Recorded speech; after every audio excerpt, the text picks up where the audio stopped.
Auxiliary ভার্ববিহীন বাক্যে subject যদি third person singular number হয় এবং ভার্ব যদি প্রেজেন্ট ইনডিফিনিট টেন্সে থাকে তাহলে ভার্বের শেষে এস বা ইএস যোগ করতে হয়। অর্থাৎ কোনো বাক্যে যদি কোনো অক্সিলারি ভার্ব না থাকে আর সেই বাক্যের সাবজেক্ট যদি থার্ড পারসন সিঙ্গুলার নাম্বার হয় এবং ভার্ব যদি প্রেজেন্ট ইনডিফিনিট টেন্সে থাকে তাহলে ভার্বের শেষে এস অথবা ইএস যোগ করতে হয়। সাধারণত কোনো ভার্বের শেষে যদি ও, সিএইচ, এসএইচ, ডাবল এস এবং এক্স থাকে সেই ক্ষেত্রে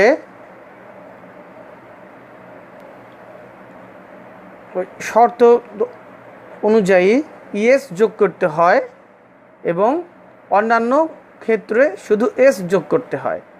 আবারও পরিষ্কার করে বলছি, কোনো বাক্যে যদি অক্সিলারি ভার্ব না থাকে, বাক্যের সাবজেক্ট যদি থার্ড পারসন সিঙ্গুলার নাম্বারের হয় এবং বাক্যটি যদি প্রেজেন্ট ইনডিফিনিট টেন্সের হয়, এই ক্ষেত্রে ভার্বের শেষে যদি ও, সিএইচ, এসএইচ, ডাবল এস এবং এক্স থাকে সেই ক্ষেত্রে অবশ্যই ভার্বের শেষে ইএস যোগ করতে হবে।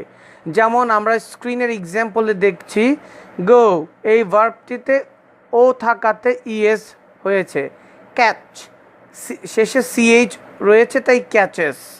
ফিনিশ এসএইচ রয়েছে তাই ইএস যোগ হয়েছে। পাস পিএ ডাবল এস অর্থাৎ শেষে ডাবল এস রয়েছে তাই ইএস যুক্ত হয়েছে। ফিক্স ফিক্সে ইএস এক্স রয়েছে তাই ইএস যুক্ত হয়েছে। আর অন্যান্য সকল ক্ষেত্রে শুধু এস যুক্ত হবে। স্ক্রিনের দুটি example, she thinks about herself, Hasan catches fish. আশা করি শিক্ষার্থীরা তোমরা এটি বুঝতে পেরেছ। এবার আমরা আলাপ করব দ্বিতীয় নিয়মটি নিয়ে।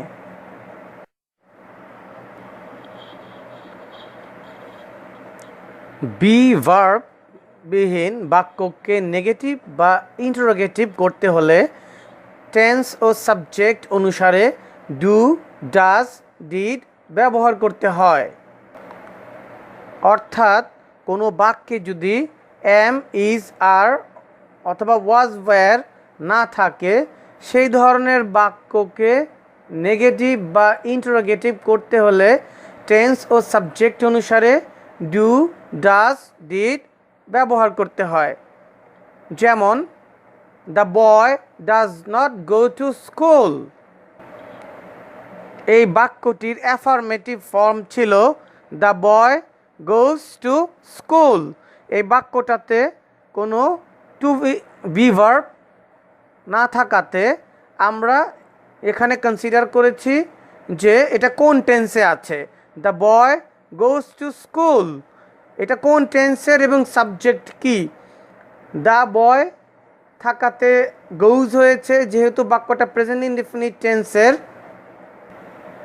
আর subject third person singular number, তাই আমরা এই বাক্যটাকে নাবোধক বা নেগেটিভ করার ক্ষেত্রে ডাজ নট যুক্ত করে আমরা বাক্যটিকে নাবোধক করেছি। একইভাবে she does not sing a song, এই বাক্যটার অ্যাফার্মেটিভ ফর্ম এরকম he sings a song, she sings a song. এখানে ডাজ নট যুক্ত করে আমরা বাক্যটাকে নাবোধক করেছি। পরের এক্সাম্পলটা, does the boy go to college. এই বাক্যটা ছিল the boy goes to college, এটাকে প্রশ্নবোধক করার জন্য ডাজ হয়েছে। Does she sing a song, একইভাবে এই বাক্যটাকে প্রশ্নবোধক করার জন্য বা ইন্টারোগেটিভ করার জন্য ডাজ আমরা ব্যবহার করেছি। আমরা তৃতীয় নিয়মটির দিকে এবার দেখব সেটি হচ্ছে চিরন্তন সত্য ও অভ্যাসগত সত্য, অর্থাৎ সে ইউনিভার্সাল ট্রুথ এবং হ্যাবিচুয়াল ফ্যাক্ট বোঝালে বাক্যটি সবসময় প্রেজেন্ট ইনডিফিনিট টেন্সের হয়।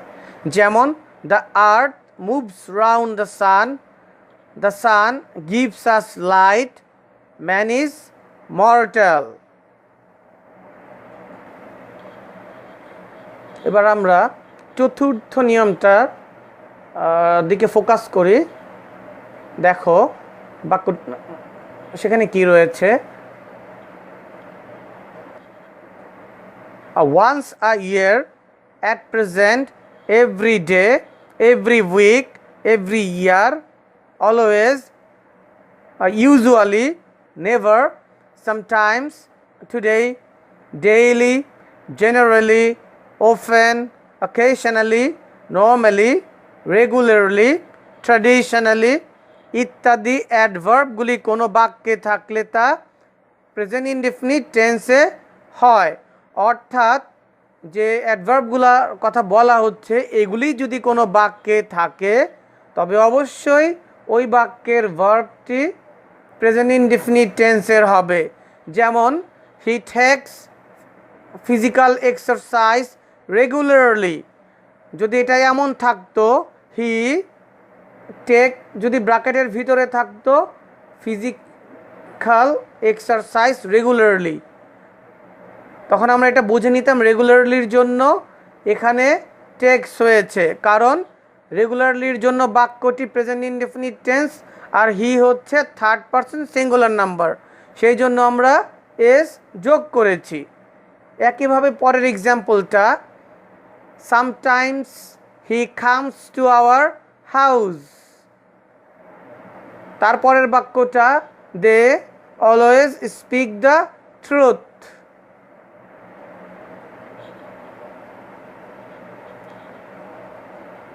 এবার আমরা পঞ্চম নিয়মটি শিখব, সেটি হচ্ছে মডেল অক্সিলারির পর সব সময় মূল ভার্বের প্রেজেন্ট ফর্ম হয়, অর্থাৎ can, could, may, might, shall, should, will, would, must, ought to, need to, dare, use to ইত্যাদির পর সব সময় মূল ভার্বের প্রেজেন্ট ফর্ম বা বেস ফর্ম হয়। যেমন we should respect the elders, we can avoid unnecessary diseases, we should know about eating habit. অর্থাৎ যখনই মডেল অক্সিলারি ভার্ব থাকবে এরপরে মূল ভার্বের আমরা প্রেজেন্ট ফর্ম ব্যবহার করব।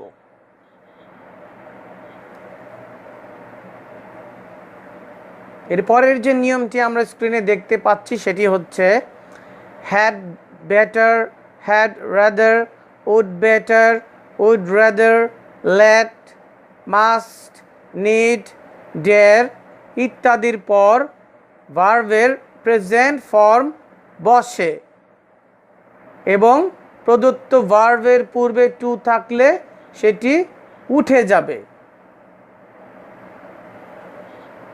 এই ক্ষেত্রে এইটা আমাদের মনে রাখতে হবে যে রাইট ফর্মস অফ ভার্বে যদি এরকম had better, had rather, would better, would rather, let, must, need, dare এগুলো দিয়ে যদি কিছু থাকে সেই ক্ষেত্রে অনেক সময় যে ভার্বের সঠিক ফর্ম বসাতে হয়, অর্থাৎ ব্র্যাকেটে যে ভার্বটি থাকে বা শূন্যস্থানে যে ভার্বটি থাকে তার আগে বা ব্র্যাকেটের মধ্যে টু যুক্ত ভার্ব থাকতে পারে, সেই ক্ষেত্রে আমাদের এই had better, had rather, would better, would রেদারের পরে যদি টু থাকে সেই টুটি উঠিয়ে মূল ভার্বের প্রেজেন্ট ফর্ম বসাতে হবে।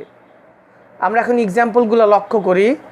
আই উড রাদার ডাই দেন বেগ, এখানে যদি এমন থাকতে পারতো আই উড রাদার ব্র্যাকেটে থাকতে টু ডাই, সেই ক্ষেত্রে আমাদের টুটা উঠিয়ে শুধু ডাই বসাতে হতো।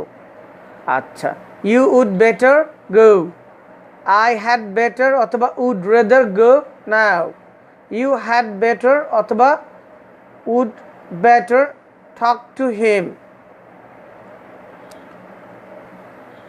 আশা করি নিয়মগুলি তোমরা ভালোভাবে বুঝতে পেরেছ। কোনো বাক্যে যদি day by day, now, at this moment, nowadays ইত্যাদি থাকে, তবে ওই বাক্যটি প্রেজেন্ট কন্টিনিউয়াস টেন্সের হয়। অর্থাৎ কোনো বাক্যে যদি day by day, now, at this moment, nowadays এগুলি থাকে, তখন আমরা বুঝবো যে ওই বাক্যে কোনো একটি কাজ বর্তমানে চলছে বোঝানো হচ্ছে। অর্থাৎ ওই বাক্যের টেন্সটি প্রেজেন্ট ইনডিফিনিট টেন্সের হবে। স্ক্রিনে তোমরা বেশ কয়েকটি এক্সাম্পল দেখতে পাচ্ছ, যেমন things are changing in Kenya day by day. যদি এই বাক্যটি রাইট ফর্ম অফ ভার্বসে প্রয়োগ করা হতো, অর্থাৎ প্রশ্ন আকারে থাকতো, সেই ক্ষেত্রে বাক্যটি এই রকম দেওয়া থাকতো যে থিংস ব্র্যাকেটের ভিতরে থাকতো change in Kenya day by day. যেহেতু বাক্যটিতে ডে বাই ডে রয়েছে, মানে দিনে দিনে, তো আমরা এটা সাধারণভাবেই ধরে নিচ্ছি যে এটি প্রেজেন্ট কন্টিনিউয়াস টেন্স হবে। সেই জন্য থিংস এই সাবজেক্টটা প্লুরাল, তাই আমরা আর নিয়ে আসবো। আর যেহেতু এটা প্রেজেন্ট কন্টিনিউয়াস টেন্স, তাই চেঞ্জ ভার্বের সাথে আইএনজি যোগ করব। তাহলে বাক্যটির উত্তর দাঁড়াচ্ছে things are changing in Kenya day by day. আচ্ছা, আশা করি তোমরা বুঝতে পেরেছো। পরের এক্সাম্পলটা যদি আমরা লক্ষ্য করি, she is singing a song now, তার মানে হচ্ছে গিয়ে, যদি এটা রাইট ফর্মস অফ ভার্বের এক্সাম্পল হিসেবে, অর্থাৎ যদি কোনো এক্সারসাইজ হিসেবে সেট করা আমরা করি বা করা থাকতো, তাহলে এইরকম হতো যে শি ব্র্যাকেটের ভিতরে সিং, এরপরে এ সং নাও। সেই ক্ষেত্রে নাও এর জন্য আমরা ধরে নিতাম যে এই বাক্যটা হবে present indefinite tense, present continuous tense. আর যেহেতু she third person singular number, সেই জন্য টু বি ভার্ব হিসেবে এখানে বসেছে ইজ, আর সিং ভার্বের সাথে আইএনজি যুক্ত করে হয়েছে সিঙ্গিং, অর্থাৎ she is singing a song now. একইভাবে they are watching TV at this moment, এটা যদি রাইট ফর্মস অফ ভার্বের এক্সাম্পল হিসেবে আমরা পেতাম, তাহলে এটা এরকম থাকতো, দে ওয়াচ ভার্বটা থাকতো ব্র্যাকেটের ভিতরে বা ওই জায়গাতে শূন্যস্থান থাকতো, আর টিভি অ্যাট দিস মোমেন্ট, অর্থাৎ উত্তরটা হতো দে, যেহেতু প্লুরাল তাই আর ওয়াচ ভার্বের সাথে ING watching, TV at this moment. অর্থাৎ আমরা যদি ওগুলির বাংলাগুলো দেখি, একদম প্রথম এক্সাম্পলটা থেকে, things are changing in Kenya day by day, তার মানে হচ্ছে নানান ধরনের জিনিস দিনে দিনে কেনিয়াতে কি হচ্ছে, পরিবর্তিত হচ্ছে। পরেরটা হচ্ছে she is singing a song, she is singing a song now, মানে এখন সে কি করতেছে, এই মুহূর্তে সে কোন অবস্থায় আছে, সে একটি গান গাইতেছে। শেষে যে এক্সাম্পলটা আছে, they are watching TV at this moment, এই মুহূর্তে, অ্যাট দিস মোমেন্ট মানে এই মুহূর্তে কি করতেছে, তারা এই মুহূর্তে টেলিভিশন দেখছে। তো আশা করি এই আলোচনা থেকে তোমরা এটা বুঝতে পেরেছ।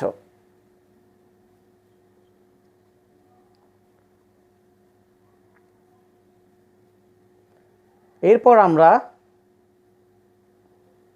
8 নম্বর নিয়মটি নিয়ে আলাপ করব, সেটা হচ্ছে প্রিপোজিশন এবং ফ্রেজের পরে ব্র্যাকেট বা শূন্যস্থানে যদি কোনো ভার্ব থাকে, তবে সেই ভার্বের সাথে আইএনজি যোগ করতে হয়। আমরা নর্মালি এইটুকুই জানি, কিন্তু কেন যোগ করতে হয়? কারণ হচ্ছে প্রিপোজিশন এবং ফ্রেজের পরে সবসময় নাউন ফর্ম বসে। তো ওই ভার্বটাকে নাউন করার জন্যই সাধারণত ব্র্যাকেট বা শূন্যস্থানের ভার্বের সাথে আইএনজি যোগ করা হয়। আশা করি তোমরা বুঝতে পেরেছ। এখন স্ক্রিনে থাকা এক্সাম্পলগুলো আমরা লক্ষ্য করি। নাম্বি হচ্ছে একজনের নাম। Nambi lost his power of speaking. তার মানে হচ্ছে নাম্বি নামের একজন ব্যক্তি, সে তার কি হারিয়ে ফেলেছে? কথা বলার শক্তি হারিয়ে ফেলেছে। এটা এক্সাম্পল হিসাবে থাকলে এইভাবে থাকতো, Nambi lost his power of, bracket বা শূন্যস্থানে থাকতো স্পিক। যেহেতু অফ একটা প্রিপোজিশন, তাহলে অফের পরে অবশ্যই যে কোনো শব্দের নাউন ফর্ম বসবে। সেই জন্য স্পিক যেহেতু একটা ভার্ব, এই ভার্বটাকে আমরা আইএনজি যুক্ত করে এখানে নাউন করেছি। পরের এক্সাম্পলটা, the Germans are fond of travelling. তার মানে হচ্ছে, বাংলাটা হচ্ছে জার্মানিরা ট্রাভেলিং, ভ্রমণ পছন্দ করে। এটাকেও ঠিক একইভাবে আমরা এই বাক্যটা যদি রাইট ফর্মস অফ ভার্বের এক্সাম্পল এক্সারসাইজ হিসেবে থাকতো, তাহলে থাকতো এইভাবে, the Germans are fond of, ব্র্যাকেটে থাকতো ট্রাভেল। ফন্ড অফ হচ্ছে একটি ফ্রেজ, এটার মানে হচ্ছে তাদের কাছে পছন্দ বা তাদের প্রিয়। সেই জন্য the Germans are fond of travelling. আশা করি তোমরা বুঝতে পেরেছ।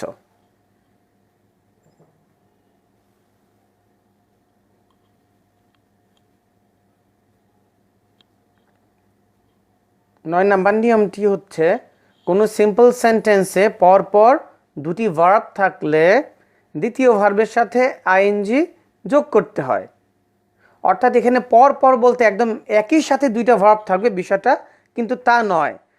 অর্থাৎ কোনো সিম্পল সেন্টেন্সের একটি বাক্যে দুইটা ভার্ব যদি থাকে, তবে দ্বিতীয় যে ভার্বটা থাকবে সেই ভার্বের সাথে আইএনজি যোগ করতে হয়। ওই একই রকম, যে প্রথমটা তো আমরা ভার্ব হিসেবে দেখছি, দ্বিতীয়টাকে সাধারণত নাউন ফর্ম করার জন্য আমরা এই দ্বিতীয় ভার্বের সাথে আইএনজি যোগ করে থাকি। যেমন এখানে যে এক্সাম্পলগুলো আছে আমরা একটু লক্ষ্য করি। Nambi narrated his stories sitting under a tree. এখানে ভার্ব হচ্ছে narrated. Nambi narrated his stories, আর ব্র্যাকেট বা শূন্যস্থানে যদি সিট থাকতো, সিট থাকবে সাধারণত এই এক্সাম্পলটার জন্য।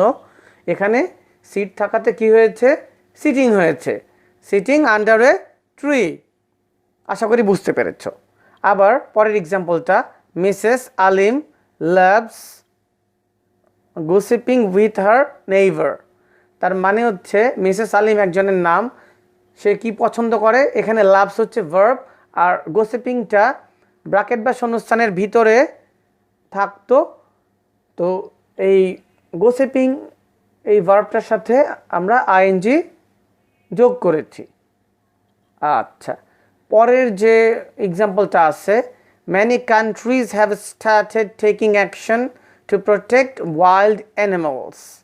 এটার মানে হচ্ছে many countries have started, অনেক দেশ কি শুরু করেছে? অনেক দেশ শুরু করেছে। কি শুরু করেছে? এখানে টেক যে ভার্বটা, এইটা ব্র্যাকেটের ভিতরে থাকতো, কিন্তু এই টেককে আমরা কি করেছি? স্টার্ট আরেকটা ভার্ব থাকাতে টেকিং, অর্থাৎ টেক ভার্বের সাথে আইএনজি যোগ করে আমরা taking action to protect wild animals. পুরোটার অর্থ হচ্ছে অনেক দেশ টেকিং অ্যাকশন, অর্থাৎ নানা ধরনের পদক্ষেপ গ্রহণ করা বা করতে শুরু করেছে বন্যপ্রাণীদের রক্ষা করার জন্য।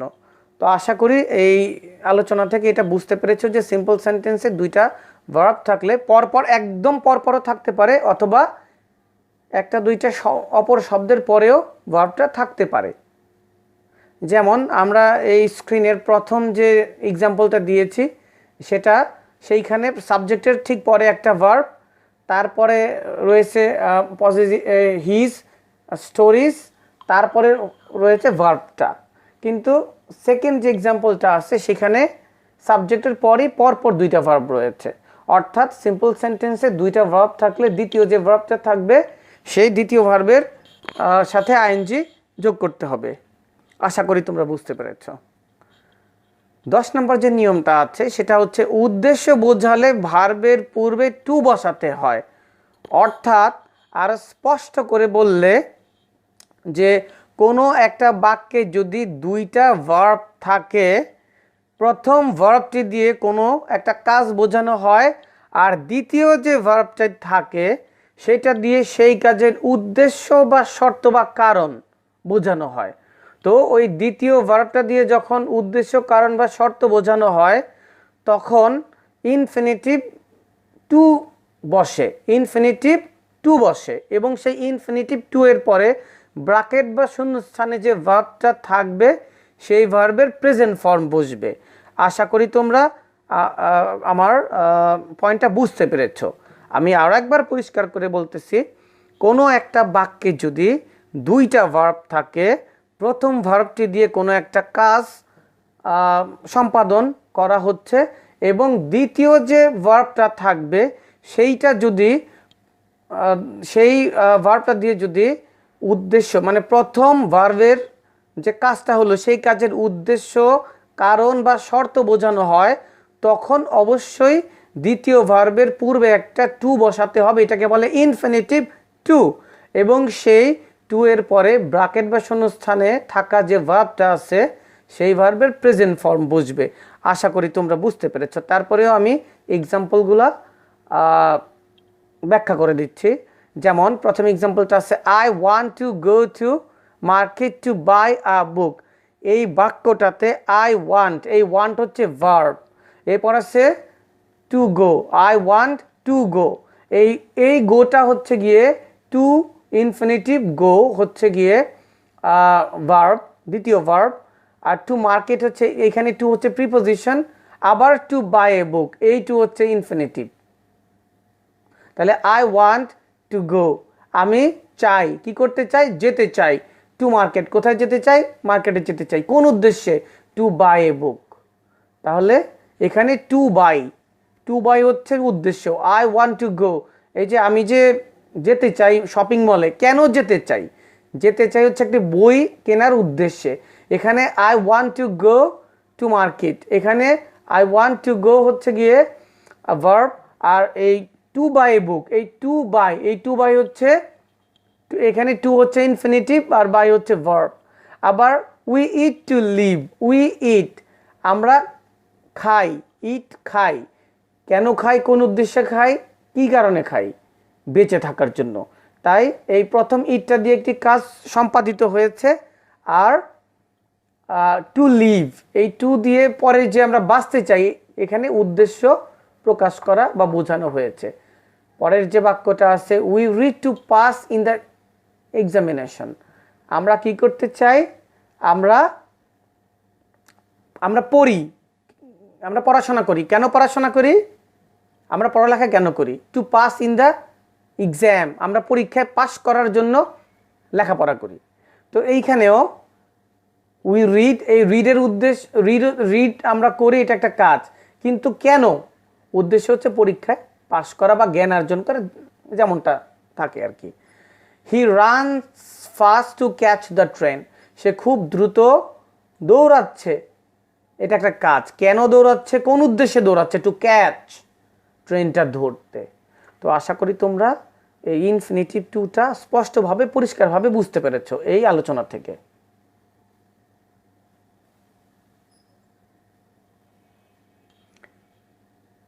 নাম্বার রুল 11, এখানে আছে বাক্যে একটা বিশেষ দ্রষ্টব্য, সেটা হচ্ছে এই বাংলা লিখতে গিয়ে বেশিরভাগ জায়গাতে জফলাটা কেটে গেছে। এটা তোমরা ভুল হয়েছে সেটা ভেবো না, এখানে এই স্লাইডে দেওয়ার সাথে সাথে জফলাগুলো কেটে গেছে। হ্যাঁ, তোমরা এটা বুঝে নিবা, আর আমি তো মুখে তোমাদের বলেই দিচ্ছি।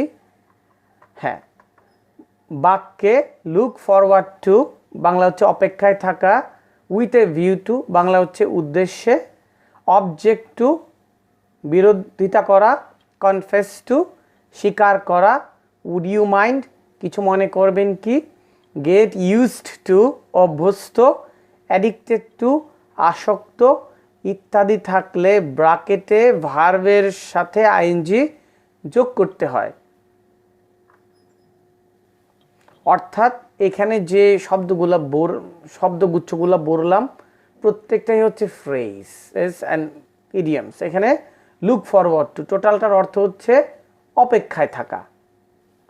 তো এরকম এই ধরনের ফ্রেজেস এর পর সবসময়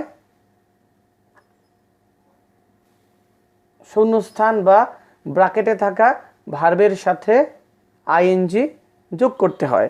যেমন আই লুক ফরওয়ার্ড টু ব্র্যাকেটে ছিল গেট, এই জন্য হয়েছে getting a good job. He went to Dhaka with a view to ব্র্যাকেটে ছিল মিট, MEET মিট ছিল, এখানে হয়েছে meeting one of his friends. The man was addicted to ব্র্যাকেটে ছিল গ্যাম্বল থেকে হয়েছে গ্যাম্বলিং। তো আশা করি তোমরা বুঝতে পেরেছ যে এই ধরনের ফ্রেজেস থাকলে সেই ফ্রেজেসের পর ব্র্যাকেট বা শূন্যস্থানের ভার্বগুলি সাথে আইএনজি যোগ করতে হবে। এরপরে যে নিয়মটি রয়েছে সেটি হচ্ছে প্রেজেন্ট পারফেক্ট টেন্সে just now, already, yet, recently, ever, lately ইত্যাদি অ্যাডভার্বগুলি ব্যবহৃত হয় এবং ভার্বের পাস্ট পার্টিসিপল ফর্ম হয়। এটা তোমরা মনে রাখবা যে এই অ্যাডভার্বগুলি ব্যবহৃত হলে আমরা সাধারণত ধরে নেই যে বাক্যটি কোন টেন্সের হবে, বাক্যটি প্রেজেন্ট পারফেক্ট টেন্সের হবে এবং শূন্যস্থান বা ব্র্যাকেটে থাকা ভার্বের পাস্ট পার্টিসিপল ফর্ম হবে। যেমন প্রথম যে এক্সাম্পলটি রয়েছে এইটা যদি এইভাবে থাকতো এক্সারসাইজ হিসেবে, আই সি হার রিসেন্টলি, এখানে আমরা রিসেন্টলি দেখে আমরা বুঝতে পারতাম যে এটা প্রেজেন্ট পারফেক্ট টেন্স হবে, সেই জন্য উত্তরটা হতো আই হ্যাভ, আর সি যেহেতু ব্র্যাকেটে থাকতো তাহলে হইতো সিন, তাহলে I have seen her recently. অর্থাৎ রিসেন্টলি শব্দটা থাকা, এই অ্যাডভার্বটা থাকাতে আমরা এই বাক্যটাকে প্রেজেন্ট পারফেক্ট টেন্স হিসেবে আমরা বুঝতে পারতেছি যে এটা প্রেজেন্ট পারফেক্ট টেন্স হবে, তাই আই হ্যাভ। আর এখানে সি ভার্বটার পাস্ট পার্টিসিপল হবে সেন। আশা করি তোমরা বুঝতে পেরেছ। এরপরে দ্বিতীয় যে এক্সাম্পলটা আমি দিয়েছি যে I have received your letter just নাও, এটার এক্সারসাইজটা এইরকম থাকতো যে I receive your letter just নাও। আমরা এই জাস্ট নাও দেখে আমরা এটা ধরে নিতাম যে আই হ্যাভ, আর ব্র্যাকেটে যদি রিসিভ থাকতো তাহলে হয়তো received, I have received your letter just now. আর আবার পরের এক্সাম্পলটা most of the people have already gone home, এখানে কি থাকতো most of the people already go home. আমরা অলরেডি দেখে আমরা এটা বুঝতাম যে এই বাক্যটা হবে প্রেজেন্ট পারফেক্ট টেন্সের, সেই জন্য আমরা উত্তরটা লিখতাম most of the people have already, go থেকে গান, ব্র্যাকেটে থাকতো গো, তো আমরা এটা করতাম গান হোম। আজকের মতো শেষ যে নিয়মটি 13, যে সাধারণত am, is, are, was, were, being ইত্যাদির পর মূল ভার্বের পাস্ট পার্টিসিপল ফর্ম হয়। সাধারণত am, is, are, was, were, being এগুলির পরে ব্র্যাকেটের যে মূল ব্র্যাকেট বা শূন্যস্থানে যে ভার্বটি থাকতো সেই ভার্বটার পাস্ট পার্টিসিপল ফর্ম হতো। এটা হতো প্যাসিভ ভয়েসের ক্ষেত্রে, এটা মনে রাখবা, এটা হতো কোন ক্ষেত্রে, প্যাসিভ ভয়েসের ক্ষেত্রে। এক্সাম্পলগুলো পড়লেই তোমরা পরিষ্কার বুঝতে পারবা। ইংলিশ ইজ, ব্র্যাকেটে থাকতো speak as a first language by the 3 million people, যে ইংরেজি বলা হয় প্রথম ভাষা হিসেবে প্রায় 3 মিলিয়ন পিপলের দ্বারা। আচ্ছা, তার মানে হচ্ছে ইংলিশ ইজ স্পোকেন। এখানে তোমাদের মধ্যে একটা কনফিউশন ক্রিয়েট করে যে তোমরা তো অনেকেই প্রশ্ন করো যে sir am, is, are, was, were এগুলি তো স্যার প্রেজেন্ট কন্টিনিউয়াস টেন্সে হয়। হ্যাঁ, কথা ঠিক, এগুলি প্রেজেন্ট কন্টিনিউয়াস টেন্সে হয়, কিন্তু এইগুলা am, is, are, was, were present continuous টেন্সে যখন হয় তখন সেটা হয় অ্যাক্টিভ ভয়েসের ক্ষেত্রে এবং ভার্বের সাথে আইএনজি যোগ করতে হয়। সেটা হয় তখন বাক্যের সাবজেক্টটা মুখ্য হিসেবে কাজ করে। আর am, is, are, was, were যখন প্যাসিভ ভয়েস হিসেবে ব্যবহৃত হয় তখন বাক্যের অবজেক্টটাকে আমরা প্রাধান্য দেই বা অবজেক্টটাই মুখ্য থাকে। যেমন প্রথম যে এক্সাম্পলটা আমরা বললাম, English is spoken as a first language by the 3 million people, এটাকে যদি আমরা অ্যাক্টিভ করি তখন হয়তো বাক্যটা এইরকম, 3 million people speak English as a first language. তোমরা কি বুঝতে পেরেছ? 3 million people speak English as a first language. আশা করি এক্সাম্পলটা তোমরা বুঝতে পেরেছ। যে আমি আরও একবার বলতেছি, এটা am, is, are, was, were being যখনই প্যাসিভ বাক্যটা প্যাসিভ থাকবে তখন এম, ইজ, আর, ওয়াজ, ওয়্যারের পরে শূন্যস্থান বা ব্র্যাকেটের ভার্বটার পাস্ট পার্টিসিপল ফর্ম হবে।